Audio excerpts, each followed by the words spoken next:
everybody. Am I on? Can you hear me? Awesome. Okay, thank you so much for coming today. I know it was a cold night and some of us are probably just starting to wake up. Is that you?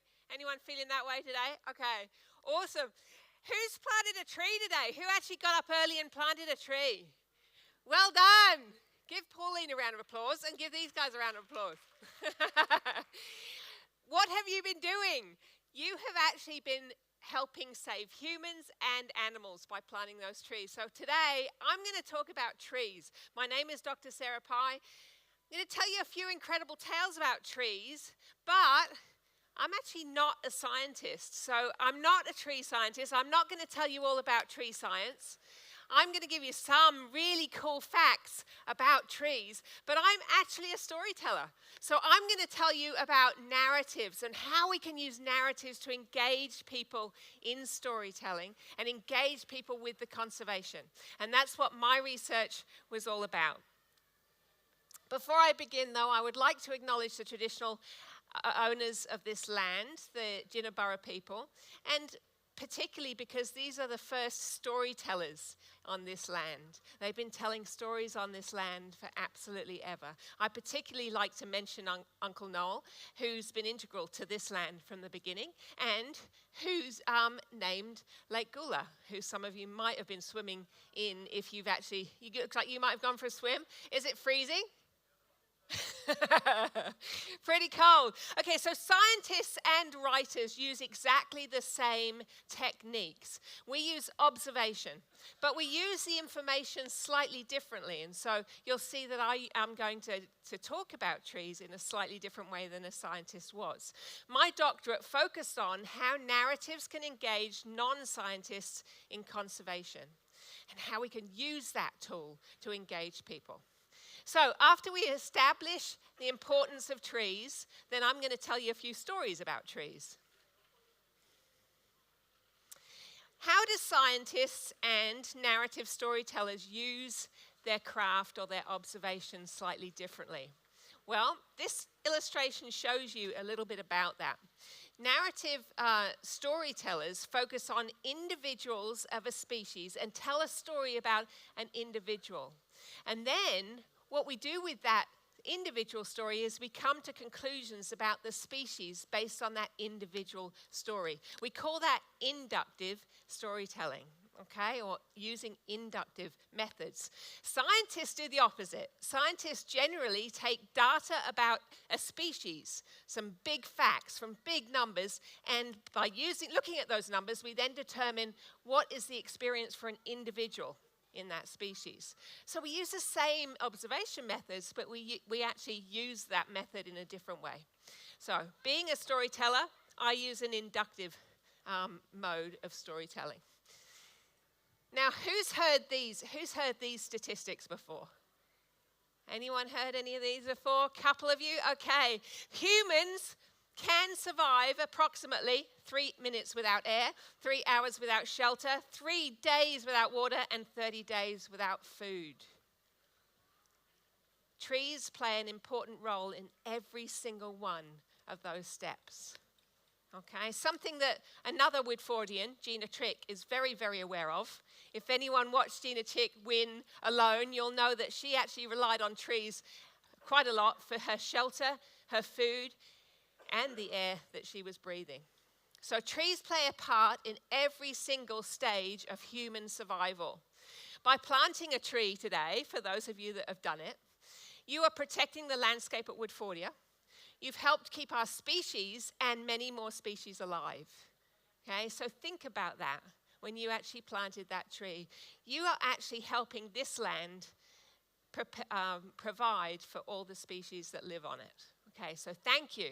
And if you haven't planted a tree yet, you've got this afternoon. Yeah? Who's going to be planting this afternoon? Me too.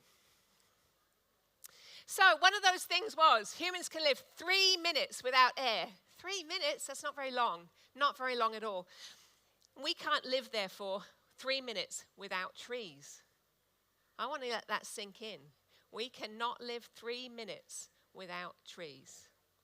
Borneo, where I've done a lot of my research and I write books about, is often called the lungs of our planet. And I put this picture up because you can see how trees and lungs look pretty much the same, okay? It's really an interesting connection between these two. A third of the world's oxygen is actually created through trees actually breathing. The other 2/3 is created by ocean processes. So oxygen, humans breathe in oxygen. We use it to help us grow. We use it to, oh, hang on, we're going the wrong way. Yeah, going the wrong way. There we go.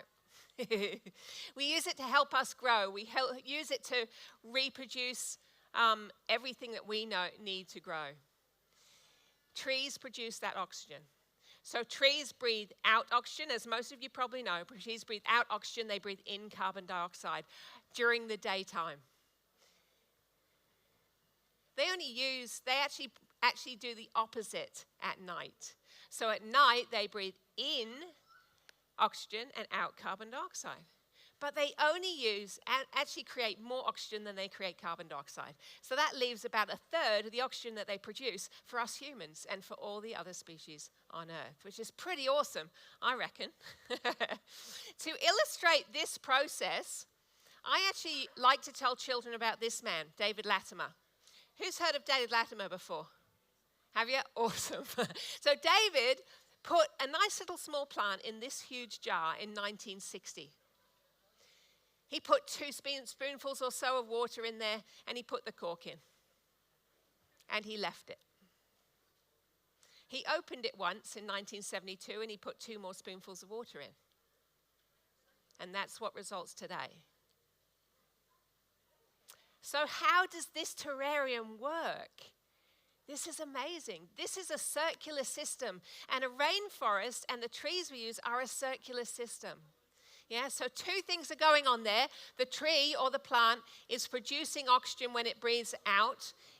The oxygen is recycling at night, and the oxygen that actually is used up by the biotic organic material and all the crazy little critters in the soil is actually help them make the plant grow. There's a nice little circular system happening here with growth, okay? There's also a circular system happening with water.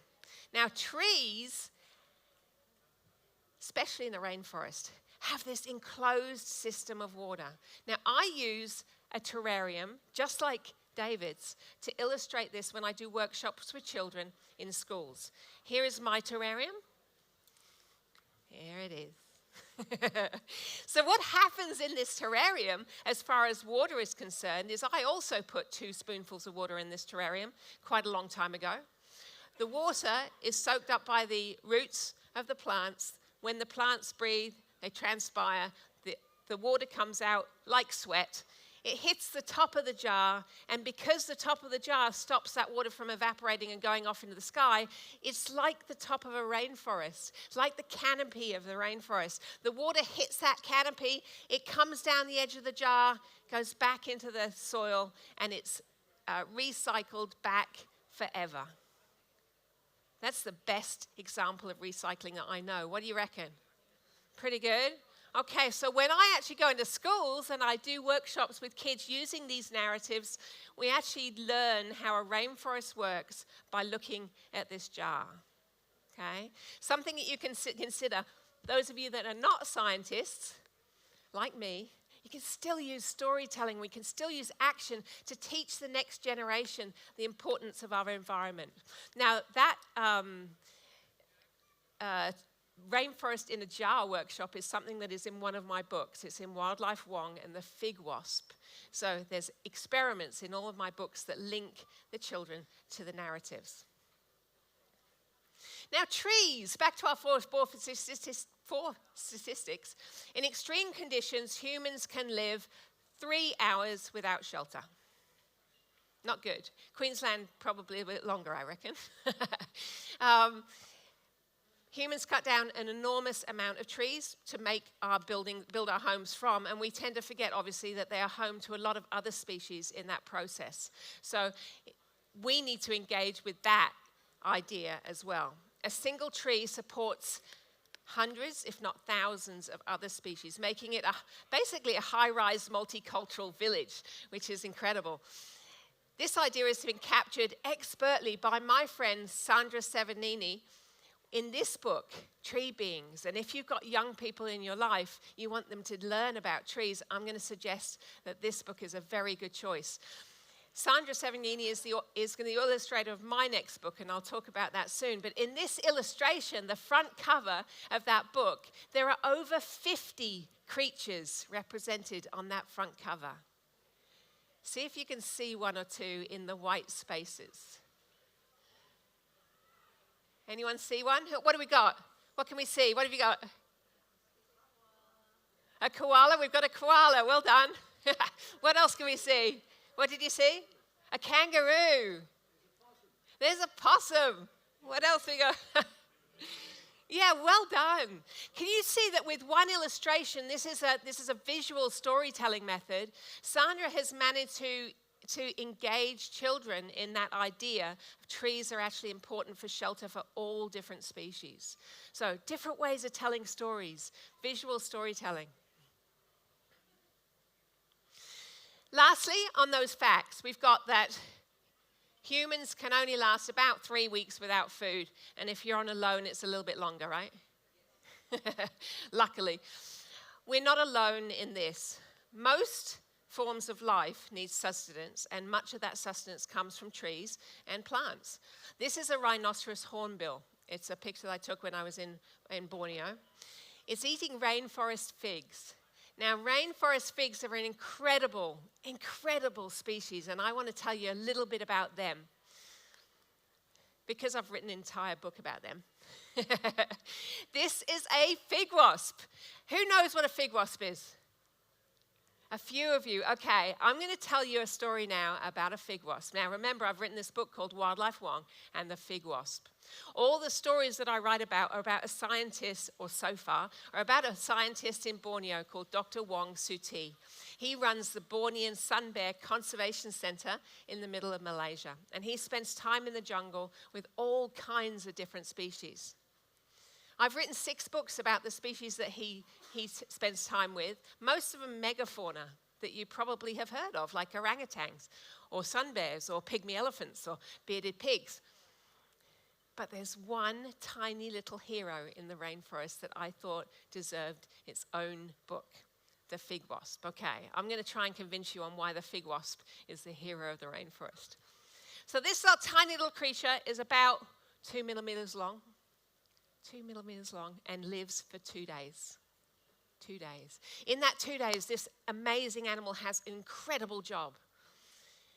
A female fig wasp flies around the rainforest, okay? Flying around the rainforest. Here we go. Flying around the rainforest. I've got two days. That's it. I'm flying around the rainforest. Here we go. Okay. I've got to find somewhere to lay my eggs. Oh my God, where can I lay my eggs? She finds this nice little hard ball. Now, this is a fig before it's actually a fruit. This is actually not a fig at this point. It's an inside-out flower. Inside-out flower? How does it get pollinated if it's an inside-out flower? It's inside out. The fig wasp is the only reason that this turns into a fig. So the fig wasp finds a nice little hole in the bottom of this round fig. She squeezes her way, and she squeezes her way, and she squeezes so hard. She squeezes so hard that she can't just get stuck, and she has to leave her wings behind. She's never going to need those wings again. She gets into this nice little bumpy cavern. She's not got very long to live now. She's just got enough time to lay her eggs. And then she dies. And the fig eats her. Yeah. Who liked figs before I started this talk? Yeah. Okay. Yeah. The fig eats her, and then, this is the most important thing, the fig does not eat her eggs. So the fig creates this enzyme, and it breaks up her body, and it makes her into yummy fig goodness. But it doesn't eat her eggs. So now the eggs hatch. First, the males hatch, and they've got 2 jobs to do. The first job that they've got is to make the female eggs pregnant before they even hatch. Who knew? Okay. The second job they've got is to dig a hole so that when the females hatch, they can get out. They do that. And that's their only two jobs. They never actually leave the inside of this fig. Never leave it. Then they die. Who eats them? The fig. Well done. Now the female eggs hatch. The female's eggs hatch, and they've only got these 2 days, right? They're going to get outside. They're going to squeeze their way out. They get out, and they've got time just to fly around the rainforest and find another fig to lay their eggs. Because fig wasps only live for 2 days, the fig tree has to grow figs all year round. Because it grows fig all year round, it's like a grocery store in the rainforest. This is where a lot of animals will go when they're hungry. So do you agree with me? The fig wasp is the hero of the rainforest? Yeah? Anyone agree with me? Well done. I thought that deserved an entire book. Okay, so if you have young people in your life and you want to teach them about fig wasps in the rainforest, it might be the book for you. You never know. So there are about 9,000 species of fig wasps, and many of them have their own fig trees, and many of them have their own fig wasp. If we have a fig wasp go extinct due to fire, due to drought, we might actually lose an entire fig tree. So fig wasp is kind of important. There are also apparently over 73,000 different types of trees on Earth. And about 9,000 are expected to not even have been discovered yet. So when we don't treat our environment well, we risk all those things that we could learn from those 9,000 trees and the trees we haven't spent time learning from yet. Okay, so we do need to save this environment, don't we? And I know I'm talking to the converted because you guys are at the planting. You know how important this is. But hopefully you know some of the reasons why it's important. Time is ticking. Many species are in danger from things like forest fire, things like climate change, things like logging. I'd like to read a story about a sun bear and a tree for you. This comes from my book, Saving Sun Bears, and it's a story about a sun bear called Bonkut.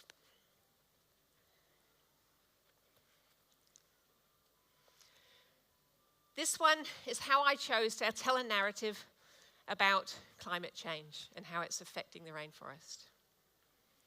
The sky was heavy with clouds and the humid air was completely still. The organic smell of hummus wafted from the forest floor, heavy on the senses as the sky darkened. Heat was trapped under the platform, and even Ronnie, acclimatized to the tropics, was sweating heavily as he worked. Sensing imminent rain, the bears started to play. Bonkut scampered up a tree next to the observation platform, higher and higher. She swayed back and forth, practicing her wild bear skills.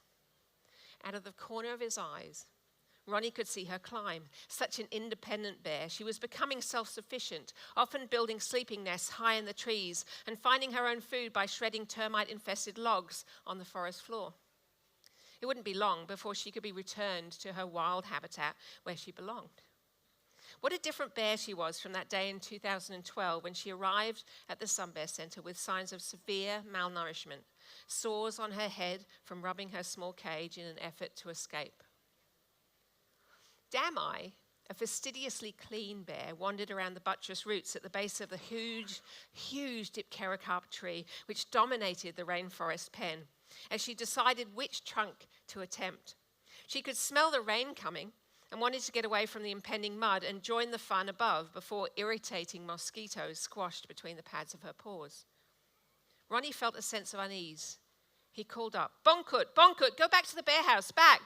But like a bulletproof teenager, she was oblivious to any danger, testing her boundaries. Suddenly, a wind came out of nowhere, creating a cacophony as it slalomed through the forest, branches colliding in its wake. A powerful lightning bolt a short distance away shook the ground where Ronnie sheltered, causing him to catch his breath in surprise.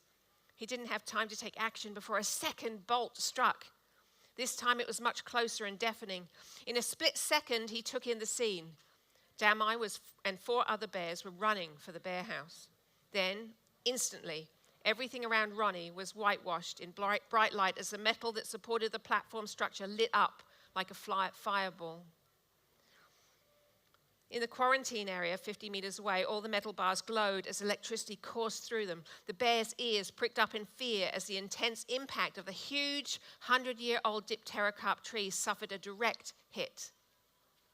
The deafening crack could be heard from the office, where an adult orangutan was taking shelter in the eaves.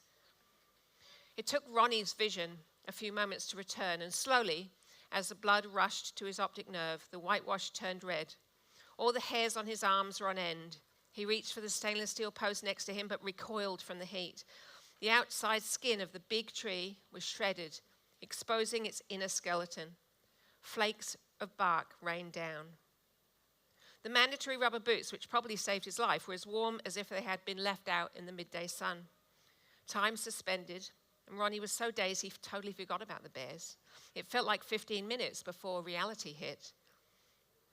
He reached for the walkie-talkie on his belt and radioed his staff. The acrid smell of burning hair accosted his nostrils. He assumed it was his own. It wasn't his. That was the day that Bonkut died. And it was the day that the 100-year-old dipterocarp tree died too. You can see how I've then used this idea of inductive storytelling to tell a story about an individual bear and an individual tree to encapsulate this concept of climate change in the rainforest. And we can all be storytellers doing that. Yeah, so I want you to think about how you can do that as well. I'm going to finish, before we have some questions and things, I'd like to tell you a story, a more positive story. Okay, we're going to go for a positive tree story. I'm going to finish by telling you this story about a group of people who are putting their lives on the line for a tree. I know we are here, but not everyone does this. There's a secret club of tree lovers who know where this picture was taken. They won't tell anyone where it is. Why? Because this tree is a Wollemi pine. This tree was discovered by a park ranger called David Noble in 1994, and it became an overnight sensation and an instant media star. The Wollemi pine has more primitive production processes than most trees, tagging it as an ancient species, and there aren't many left. These are actually evident in fossil records ranging back from the time of the dinosaurs. Pretty incredible looking tree, right? Yeah. Would you put your life on the line for this tree? Maybe some of us would. Absolutely. When this was discovered, I need my notes for this one because there's a couple of little things about this. So when this was discovered, this woman here, Kathy Offord, who is an agricultural scientist, was charged with its protection. On the face of it, that sounds pretty difficult, right? How do you protect a tree? It's somewhere in the Blue Mountains. That's as close as I'm going to get you. Somewhere in the Blue Mountains, and it's in a spot that's really, really hard to get to. And she is going to try and save this tree from extinction. The trees were in this remote canyon. They stood 40 meters tall, and the seeds were near the top. Luckily, though, the tops of the trees peaked above the canyon. So park rangers actually got in a helicopter and they dangled from a line on the end of the helicopter rope and they picked seeds off these trees. That's pretty cool, isn't it? If anyone thought a scientist's role was boring, that's not boring at all. They managed to collect 57 seeds. 57 seeds. Those were given to Kathy at the Australian Plant Bank in Mount Annan in Sydney. They were more precious to her than gold. Kathy and her team experimented with germination methods, and they measured which one grew the best and the healthiest trees. But 57 seeds was certainly not enough to actually save an entire species, and they needed more plant material. So Kathy traipsed through the forest, this lady here, traipsed through the forest to the secret place where 27 trees stood. And she harvested a few side branches off those trees. Every skerrick of material when she got back was catalogued, absolutely catalogued. And Kathy told me we protected them like the crown jewels. They managed to translocate some of the trees into other parts of the Blue Mountains, and things were looking pretty good at that point. But then came the 2020 fires. This risked the extinction of this species yet again. A team of remote firefighters put their lives on the line to save this species in what the New South Wales State Environment Minister called an unprecedented environmental protection mission. I reckon they deserve a round of applause, don't you? This tree actually has its own fire plan. Really, has its own fire plan. Imagine that. The firefighters installed an irrigation system that would actually surround these trees and would keep them watered for the whole time. They actually then created burned fire breaks around there as well, so there would be no problem with them actually burning. As you can see from this picture, the fires came super close. Absolutely super close. But they managed to actually do that.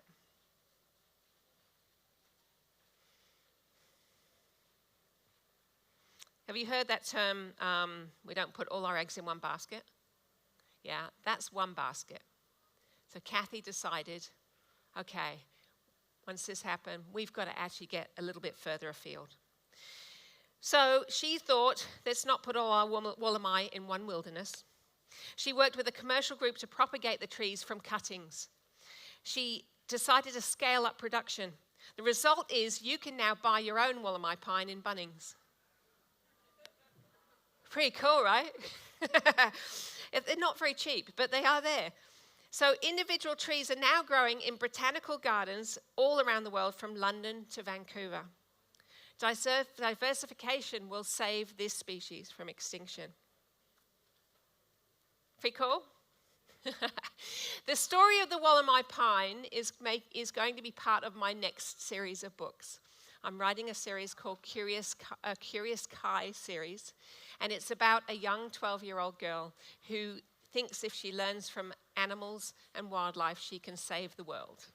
So she goes in search of actual real scientists who can help her learn from wildlife. The first book... Hi, Costa!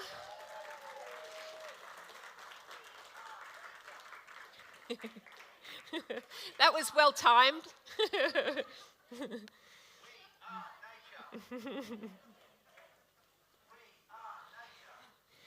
Come on, guys. We are nature. We are nature. We are nature. We are nature. Come on, kids, up the front.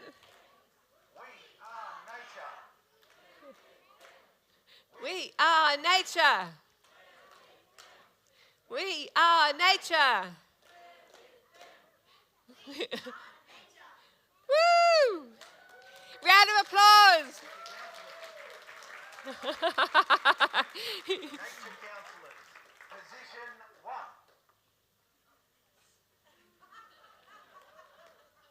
Position 2. Position 1. Position 2. Who are we? We are nature. Who are we?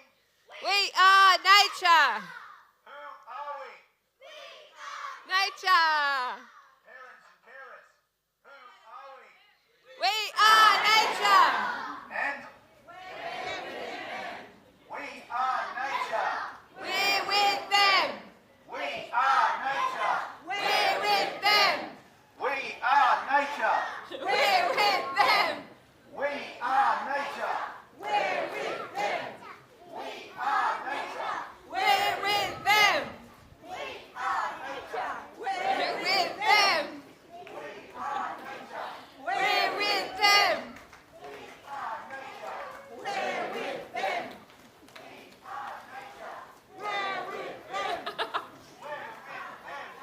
We are nature.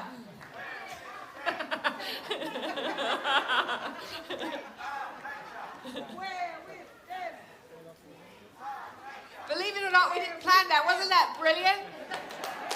Give them a round of applause. So in my next series, Curious Kai, I have spent a long time traveling around Queensland meeting a lot of scientists who can help me tell stories about the species that they're working with. Some of them are species that live in trees. Yeah, I don't know who knows my friend Spencer. Who's friends with Spencer? Spencer is going to actually be part of the first book. He's Curious Kai's best friend. Yeah, it's a good choice. It's a good choice. So a lot of trees, I've learned a lot about trees in this experience of actually researching this book. And I hope that you'll be able to engage young people in your life with trees through some of these narratives that I'm writing. I'd like to encourage you guys to join the online launch of this book, which will take place in September, October. Now, Morgan here is going to go around with a little sign-in sheet, and anyone who would want to be invited directly to that online launch, it's a free event, but you can join from anywhere in the world, and I'm hoping to get people from all over the place coming. So if you'd like to come, pop your email on that list, and I'll send you updates on what's happening and when. Sound like a plan? All right, sounds good. Now, if I haven't convinced you yet that storytelling is a way forward for us to connect with the environment, I want to let you know the book that I read from, Saving Some Bears, this one, I interviewed 45 people to learn all about Dr. Wong Suti's life. One of the questions I asked most of those people was, what turned you on to wildlife? What turned you on to the environment? And the majority of them said, David Attenborough.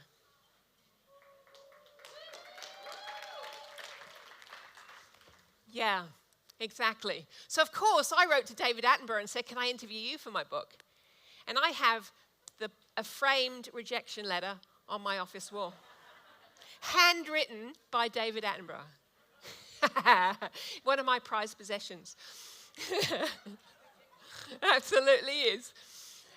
So if I haven't taught you yet, or you haven't grasped this idea that storytelling is powerful, storytelling has lasted longer than science. Yeah, storytelling is the way that we connect with environment. It's the way that we connect with each other. If you haven't heard this phrase too, it comes from a book by David Orr. The planet doesn't need more successful people. The planet desperately needs more peacemakers, healers, restorers, and storytellers. So I would like to encourage you, if you're not a scientist, become a storyteller. Let's see if we can tell stories. There's lots of different ways of doing that, and I want to ask you, if we got the microphone handy, I'd like to ask you guys, who's got a good trick for storytelling? Who tells stories in an interesting way? Pop your hand up if you've got one to share. Oh, who tells stories in bed to kids? Yeah? We've got one of those over here. Have you got another one as well? Wait for the microphone, then we can get the recording. What I like about telling stories with my grandson is that he's an active participant in the story, and he brings his knowledge of nature and that a vibe of that to keep the story going, and he's so involved and he's so excited, and he can't wait for the next installment. I like it. Enthusiasm makes a difference, doesn't it? Yeah, well done. Thank you. Round of applause. Who else has got one? One over here? My 12-year-old grandson calls himself a scientist and an inventor. Yes. So I buy him presents like magnifying glasses, things like that. So we go to the botanical gardens and he inspects the inside of bromeliads. That's brilliant. And we're spider friends and all of that sort of stuff. So I think he's well on the way to being I love it. A very interesting person. Isn't he? His idea of the environment is totally on the right track. You bring up a really good point, because that experiential learning is so much more powerful, isn't it, than actually learning in a classroom. So even just getting kids outside, counting ants, watching ants, doing things like that, it actually teaches us an enormous amount, doesn't it? He's got an ant farm as well. That's brilliant. Have we got anyone else who's got a really cool idea?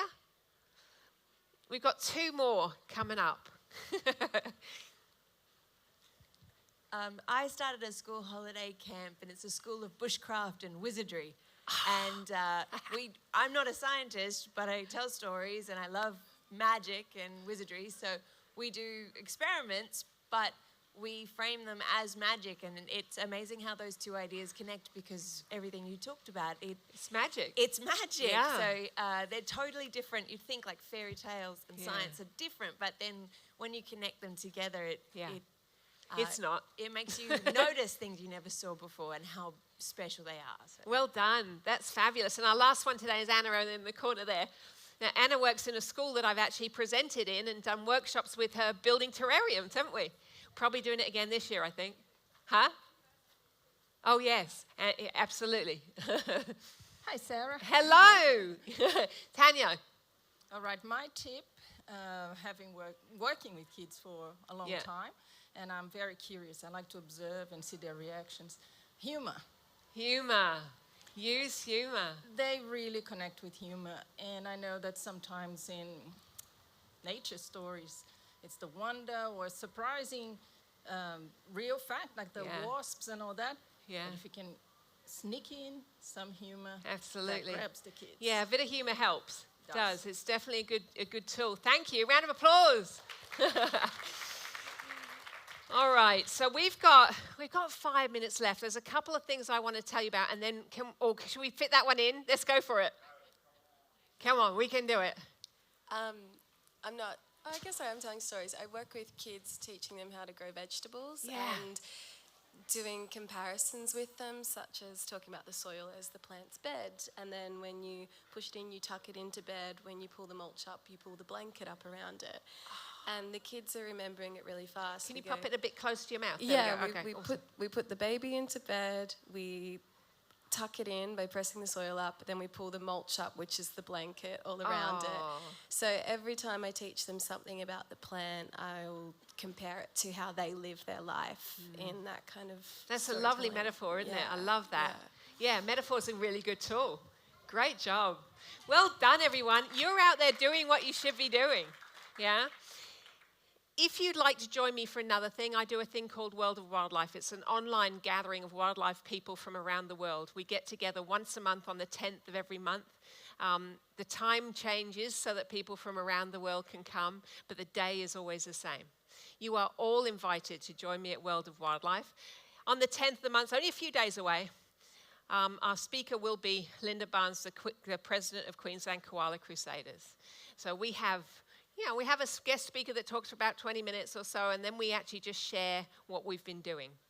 We've got a couple of people here that come regularly. If you put your name on that sign-in sheet, I'll send you a link to register for that. But you can also, if that's not easy for you or you don't want to give me anything, then you can also just go onto my socials and there'll be links in there as well. So there's all the socials. Take a picture of that one if you need that. Okay. I would love to have you there. Linda is a very passionate koala lover and protector. And as we know, one of the biggest things that koalas need is habitat. Yeah, so trees are important to koalas too. All right. I would love to take questions from everybody. Before I do, while you think about your questions, we've got people coming around. Pop your hand up if you've got a question or a comment. The comments are great too. After we actually finish in about 5 minutes or so, if anyone wants to talk a little bit more, I'll be over there with my books. So you can come and have a look at the books. If you want to take one home, I can sign one for you. But if you just want to have a chat, that's fine too. Okay, who do we have who's got a question or a comment? Over this way.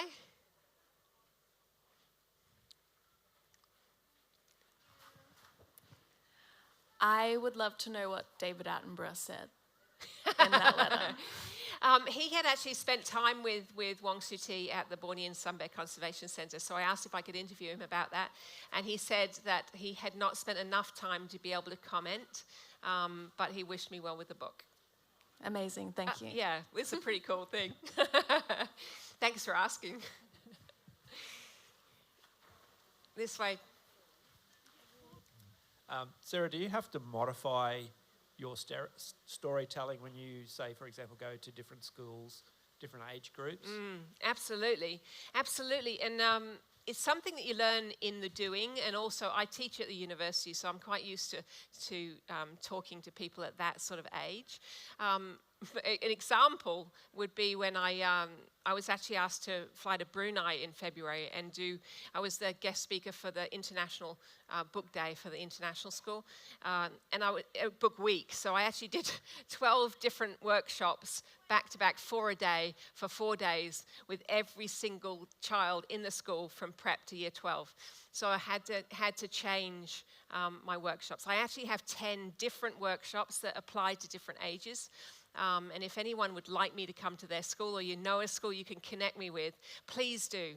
Please do. I'd love to go anywhere as far as Brunei and closer to home as well. So please put a note on that sign-in sheet if you'd like me to connect with you about that, or you've got a link for me. That would be wonderful. Thanks for that question. I love that in all of your books there's the experiment that matches the story, and I was wondering about the process for choosing how you make those links and which experiments Oh, that's a match. good one. Thank you. So the reason I chose to put 3 sections in each of my books, the kids' books. I chose to do a narrative, non-fiction narrative about Wildlife Wong. And then I've got a section in the middle with cool animal facts, because some kids connect with facts, right? They don't connect with stories. And then experiments, because some people are more connected with the doing rather than the reading.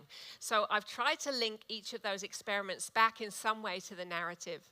For instance, in the Wildlife Wong and the Sun Bear, there's an element of the story is about training sun bears how to live in an area with an electric fence. So then the experiment, we actually learn how to make electricity out of potatoes.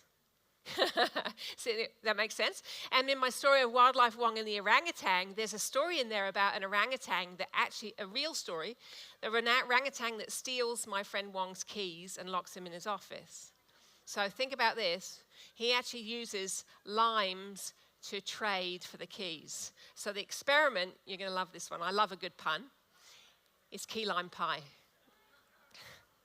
So we get to learn how to make key lime pie. So it's different experiments. They're not all scientific. Some of them are engaging people in different ways. Does that answer your question? Yeah. I think we might have run out of questions. Are we running out of time, Steph? Okay, thank you so much for being here today. And if you've got you enthused and you really want to plant a tree this afternoon, there's still time. There's a tree planting session starting at 1 o'clock. I think we meet here, do we? We meet here and then go out to the various areas for planting. So I'll be there. I'm hoping you guys will be there too. Let's put our gumboots on and go do some work. Thank you so much. Thank you. So keep that applause going, guys. Just say thank you for Sarah for coming. Thank you.